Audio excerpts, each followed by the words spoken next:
안녕하세요. 저는 40대 직장인 여성입니다. 늦은 나이까지 공부를 하느라 남들보다 늦게 결혼하게 되었는데요. 그런 만큼 결혼 생활에 대한 로망도 컸습니다. 하지만 저의 로망은 한여름밤의 꿈과 같이 너무 짧은 시간에 사라져버리고 말았습니다. 너는 우리 집에서 보이지 않게 살아라. 아무것도 하지 말고 아무 생각도 하지 말고 살라고. 뭐를 하려고 나대지 말란 말이야. 알아들어? 결혼정보업체를 만난 남편은 저보다 9살 많은 사람이었습니다. 저는 남편을 처음 봤을 때 단정하고 깔끔한 첫인상부터 상대방을 배려하는 모습이 마음에 들었는데요. 둘 다 결혼이 늦은 만큼 연애 3개월 만에 결혼하게 되었습니다. 결혼을 한 뒤 저는 신혼집에서 약 1시간 30분 거리의 회사로 스카우트 제의가 들어왔습니다. 제가 그동안 꼭 이직을 하고 싶던 회사였는데 정말 좋은 조건으로 옮길 수 있는 기회였습니다. 저는 남편에게 회사를 이직하고 싶다고 이야기를 했습니다. 제 말을 들은 남편은 처음에는 바로 축하를 해주었죠. 그동안 열심히 달려온 보람을 느낄 수 있다고 하면서요. 저의 이직을 자기 일처럼 기뻐해주는 남편을 보면서 결혼하기 잘했다는 생각을 했습니다. 하지만 그것도 잠시 회사와 집의 거리가 멀자 남편은 바로 말을 바꿨습니다. 2시간 가까이 되는 거리를 어떻게 다녀? 너무 멀어 안 돼. 그냥 지금 회사에서 더 커리어를 쌓아봐. 그리고 출근도 빠르고 퇴근도 늦잖아. 집에 오면 바로 잠만 자야 할 텐데. 그건 그렇지만 내가 정말 가고 싶던 회사야. 내가 주말에는 신혼집에서 살고 주중에는 회사 근처 원룸을 얻으면 어때? 그러면 좀 편할 것 같은데. 제가 주말 부부를 제안하자 남편은 불쾌감을 드러냈어요. 남편은 제게 같이 사랑해서 결혼한 것 아니었냐고 벌써 자기가 지겨워졌냐고 묻더군요. 그러면서 남편은 제게 이렇게 밖으로 나가려는 사람인 줄 몰랐다며 나를 외롭게 하고 밖에서만 생활하려고 하냐고 울먹이기까지 하더군요. 그런 남편의 태도에 저는 당황스러웠습니다. 그러다 곰곰이 생각해보니 제 스스로도 너무 저만 생각했다는 생각이 들었습니다. 저의 이직도 남편은 놀랐을 텐데 신혼 중 주말 부부를 제안했으니 더 기분이 좋지 않았겠다는 생각이 들더라고요. 그래서 저는 남편에게 사과를 했죠. 제가 말한 주말 부부는 너무 생각이 짧았던 것 같다고요. 그러자 남편은 이직 이야기는 없던 일로 하자고 했습니다. 하지만 저는 이직을 포기할 수 없어 결국 출퇴근을 하겠다고 남편에게 이야기를 했습니다. 그렇게 제가 완강하게 이직을 선택하자 남편도 마지못해 이직을 하라고 했지만 사실 마음에 들지 않아 했어요. 그리고 그 마음은 남편의 태도에서 느낄 수 있었습니다. 얼마 후 제가 이직을 한 뒤 남편을 수시로 확인 전화를 하곤 했는데요. 처음에는 저도 남편이 무척이나 장거리를 다니는 저를 걱정하는 줄 알았습니다. 그런데 시간이 지날수록 남편의 태도는 저를 향한 걱정보다는 저를 향한 의심에 가깝다는 생각이 들었습니다. 왜냐하면 남편보다 2시간 먼저 나가는 저를 꼭 차까지 바래다주고 차 주변과 내부 그리고 보조석 의자의 위치 등을 훑어보곤 했습니다. 그리고 남편은 블랙박스와 내비게이션 최근 검색 등을 확인했는데요. 이런 것들이 남편의 아침 일과가 되었습니다. 그리고 퇴근 시간이 되면 30분도 채 되지 않아 수시로 전화를 걸어 지금은 어디쯤이냐고 물어봤죠. 그리고는 제가 남편이 이야기한 위치보다 늦어지기라도 하면 신경질적으로 변해서 짜증을 내곤 했어요. 그런 남편이 저는 신경이 쓰였고 계속 그렇게 다그치면 차라리 주말 부부를 하자고 했습니다. 그러자 남편은 더 이상 퇴근하지 않겠다고 하더군요. 그러던 중 예상치 못한 일이 벌어지고 말았습니다. 미안하다. 너 요즘 많이 늦는다고 하던데 그 회사 좀 어떻게 안 되니? 우리 아들이 능력이 없는 것도 아닌데 그렇게 먼 곳으로 여자가 함부로 돌아다녀야겠니? 하여튼 오늘 퇴근하고 우리 집에 좀 들러라. 저는 갑작스러운 시어머니의 호출에 순간 놀랐어요. 그리고 제가 회사를 옮긴 것에 대해서 좋지 않게 보는 것도 불편했어요. 그래도 결혼한 뒤 시어머니를 찾아뵌 지도 오래되었고 기분 좋게 알겠다고 했습니다. 그날 퇴근 후 회사에서 2시간 넘는 거리에 시댁에 도착하니 밤 10시가 넘어가서야 도착할 수 있었는데요. 제가 시댁에 들어서자 남편과 시어머니가 화가 난 상태로 저를 맞이했어요. 저는 순간 분위기가 좋지 않다는 것을 감지했고 너무 늦은 시간에 도착한 것 때문이라고 생각했습니다. 그래서 저는 바로 시어머니께 늦어서 죄송하다고 말씀을 드렸습니다. 그러나 시어머니께 들은 이야기는 너무나 황당한 이야기였습니다. 내 팔자가 왜 이렇게 사나운지 모르겠다. 내가 만나는 며느리들이 하나같이 왜 이렇게 밖으로만 돌려고 하는지 원. 너는 남편이 그렇게 원하지도 않는데 기어이 직장을 옮겼다며? 그런 일을 시어머니랑 상의도 안 하고 혼자 독단적으로 잘랐다고 결정을 하냐? 이 봐라, 이렇게 먼 데서 왔다 갔다 하니 함께 저녁도 못 먹잖니. 오늘 유난히 차가 막혔어요, 어머니. 평소에는 이 정도로 늦지는 않아요. 그런데요, 어머니, 만났던 며느리들이라니요? 무슨 말씀이세요? 어머니께서 저를 보자마자 쏟아낸 말들 중 유난히 신경 쓰였던 말은 어머니께서 만났다는 며느리들이었습니다. 왜냐하면 남편은 외동아들이었기 때문이에요. 그래서 저는 어머니가 다른 친구분들의 며느리 이야기를 하며 나랑 비교를 하나 싶기도 했죠. 하지만 그 말이 신경 쓰여 어머니께 묻자 몹시도 당황해 하더군요. 어머니께서 대답을 하려는 찰나에 남편은 제게 할 말이 있다면서 작은 방으로 가자고 했습니다. 그래서 저는 그렇게 결국 어머니께 이야기를 듣지 못했습니다. 남편과 작은 방에 간 저는 남편에게 물었습니다. 아니, 오늘 어떻게 된 거야? 어머니께서 왜 부르신 거고 아까 그 며느리들은 무슨 말이야? 그게 지금 중요해? 시어머니가 오라고 했는데 10시가 넘어서 왔잖아. 이렇게 여자가 밤늦게 다니는 거 너무 위험하지 않겠어? 안 되겠어, 당신 회사 그만둬. 내가 그동안 당신이 하고 싶다는 일이라 늘 참아왔는데 도저히 안 되겠어. 연락도 안 되는 때도 있고 그만둬. 저는 갑작스러운 남편의 말에 너무나 당황스러웠습니다. 그렇게 저는 회사를 그만두라는 이야기를 왜 하느냐고 남편에게 물었죠. 그러자 남편은 평소에도 늦게 퇴근하고 출근하느라 얼굴도 못 보고 이게 무슨 부부냐고 하더군요. 그러면서 남편은 집에서 자기 내조나 했으면 좋겠다고 했습니다. 곧 아이도 낳을 거 아니냐고요. 그리고는 제게 곧 조금 일찍 정리한다고 생각하면 되지 않냐고 이야기를 하는데 저는 동의할 수 없었습니다. 그렇게 남편에게 바로 저는 그만둘 생각이 없다고 표현을 했죠. 그러자 남편이 큰 소리를 쳤습니다. 남편은 제게 사람이 이렇게 이기적일 수 있어? 앞으로 아이도 안 낳고 일만 쳐하다 뒤질 거야? 나랑 그럴 거면 뭐하러 결혼을 했어? 혼자 살지. 그럴 거면 지금이라도 혼자 살아. 라고 흥분을 했습니다. 저는 오히려 남편한테 그동안 수시로 확인 전화를 하고 어디인지 파악하려 하고 매번 자동차 검사를 하는 거 정말 싫었다고 솔직하게 말했습니다. 그러면서 저는 남편이 했던 그런 행동들이 정말 나를 걱정해서 하는 거 맞느냐고 물었죠. 그러자 남편은 밖에서 바람이 들어서 지금 이렇게 자기를 의심병 환자 취급을 한다고 너도 다른 여자들하고 다르지 않다고 소리를 쳤습니다. 저는 남편의 이런 모습에 가슴이 뛰었고 흥분한 남편을 주체를 하지 못하고 욕설을 퍼부었습니다. 그리고 남편의 욕설에 시어머니께서 들어오셨습니다. 애미야, 너는 왜 이렇게 어리석니? 다른 집 여자들은 남편이 벌어다 주는 돈으로 살림만 하면 여한이 없다던데 너는 왜 이렇게 밖으로 돌아? 너 밖에 남자 있냐?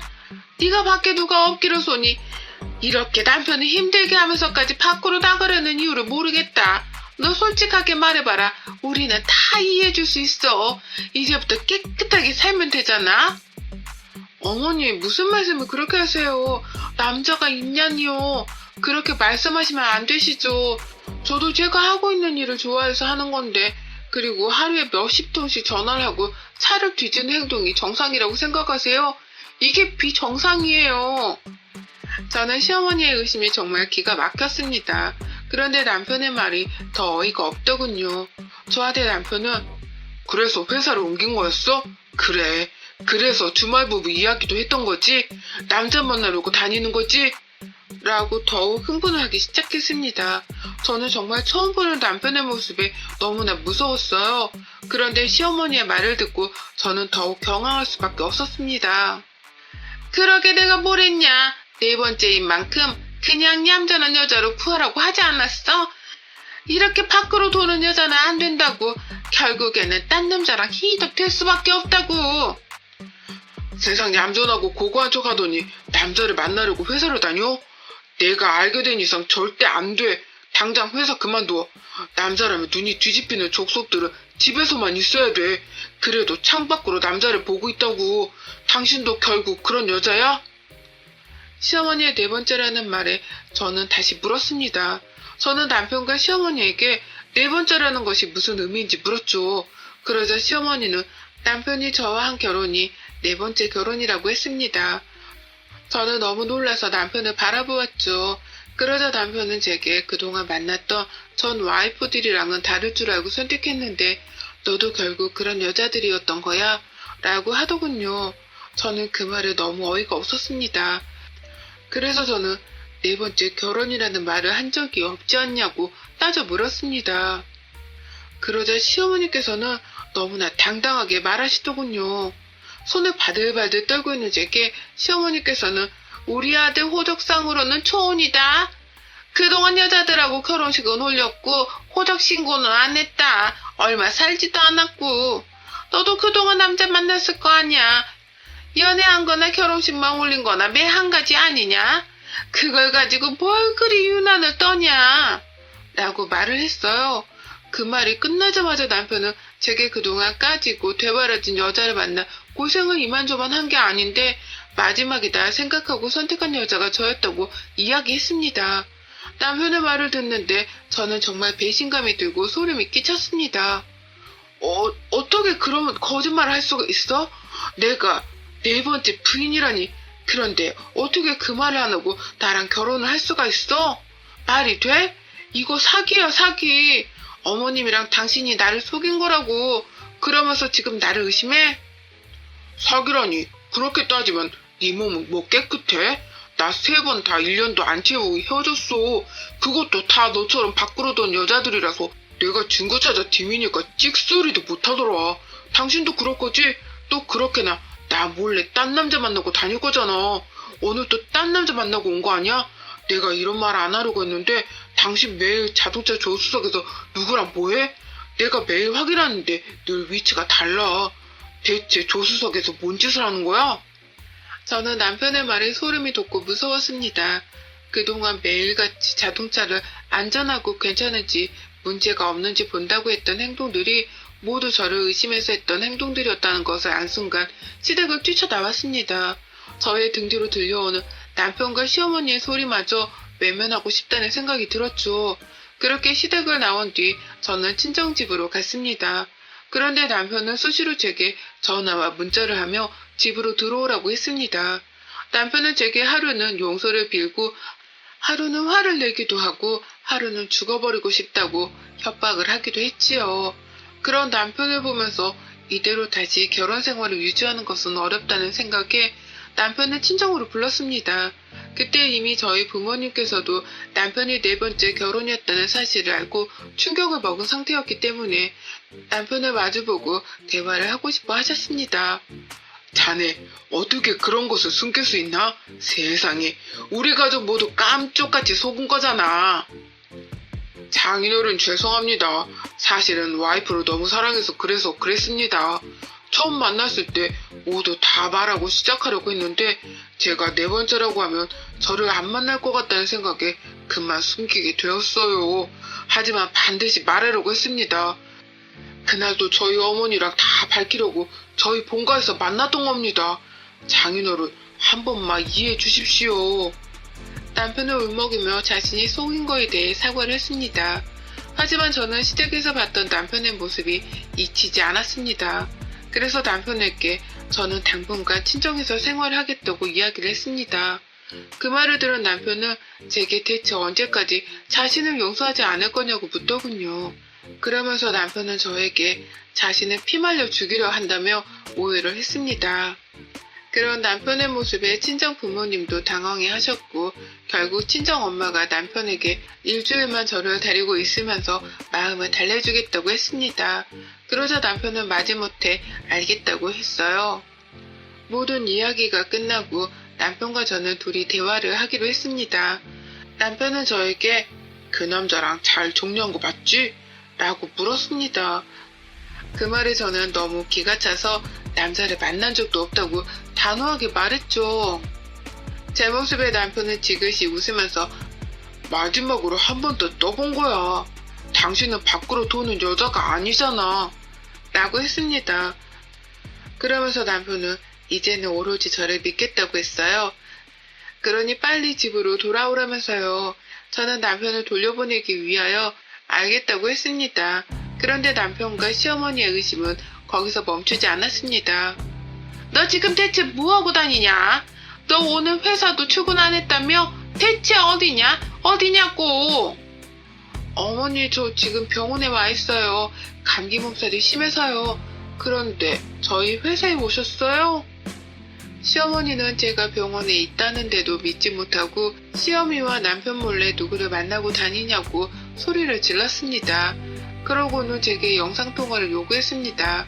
저는 병원에서 수육을 맞는 중에 시어머니와 영상통화를 했고 병원에 있는 제 모습을 본 시어머니께선 집구석에도 안 기어들어오고 밖에서 싸돌아다니니까 그렇게 아픈 거다. 아무 데서나 아무 사람한테나 몸을 비비려고 하니까 몸살이 오지 않겠냐. 내가 무슨 죄를 지어서 네 번째도 이렇게 예쁜 며느리를 두게 됐나 모르겠다. 오늘 집으로 좀 들어와라. 라고 말하시고 끊었습니다. 저는 시어머니의 통화에 기가 막힐 따름이었죠. 그런데 남편이 바로 전화가 왔어요. 남편은 제게 자신은 병원에 가 있는 줄 알고 있었는데 시어머니가 못 믿었다고 이야기를 하더군요. 그러면서 남편은 제 위치를 추적하는 어플을 사용하고 있다는 이야기를 했습니다. 저도 모르는 채 위치를 매일 확인하고 있었다는 남편의 말에 할 말을 잃었어요. 그런데 남편은 저한테 밤새워 뭐하느라 감기 몸살이 걸렸냐고 묻더군요. 그러면서 남편은 이제 기다려줄 때까지 기다려줬다고 당신도 다른 여자들처럼 싸구려처럼 굴 거냐? 고 화를 내더군요. 저는 그런 남편에게 그만 좀 하라고 했습니다. 저는 숨이 막혀서 남편만 보면 숨이 안 쉬어진다고 했어요. 그러자 남편은 제게 집구석에서 내가 벌어다 주는 돈으로 TV나 보고 있으면 좀 좋아? 왜 자꾸 밖으로 나가서 딴 놈을 만나려고 그래? 라고 소리를 질렀습니다. 저는 도저히 참을 수가 없었고 남편에게 시댁에서 이야기를 하자고 했습니다. 그날 저녁 저는 친정아버지와 함께 시댁으로 향했습니다. 저와 친정아버지를 본 남편과 시어머니는 친정아버지에게 막말을 쏟아내기 시작했어요. 사돈어른, 딸아이를 키우려면 정말 곱고 조신하게 키워야 하지 않겠습니까? 결혼이 늦은 만큼 내가 굴러먹은 몸뚱이라도 이해를 하려고 했습니다만 그런 습관 버리고 시집을 와야 했던 건 아니냔 말입니다. 어떻게 그렇게 매번 밖으로만 돌고 핑계를 대면서 남편은 나 몰라라 할 수 있느냐 말입니다. 저희 아이에게 모든 이야기를 다 들었습니다. 그런데 사돈, 해도 너무하십니다. 우리 애가 밖으로 돌았다고 어떻게 결론을 내리십니까? 그리고 자네는 어떻게 와이프를 못 믿어서 위치 추적을 할 수가 있나? 그러고도 자네가 우리 애를 사랑한다고 할 수 있나? 자네 그동안 그렇게 사람을 못 믿고 의심했던 겐가? 나는 우리 애를 자네와 살게 둘 순 없네.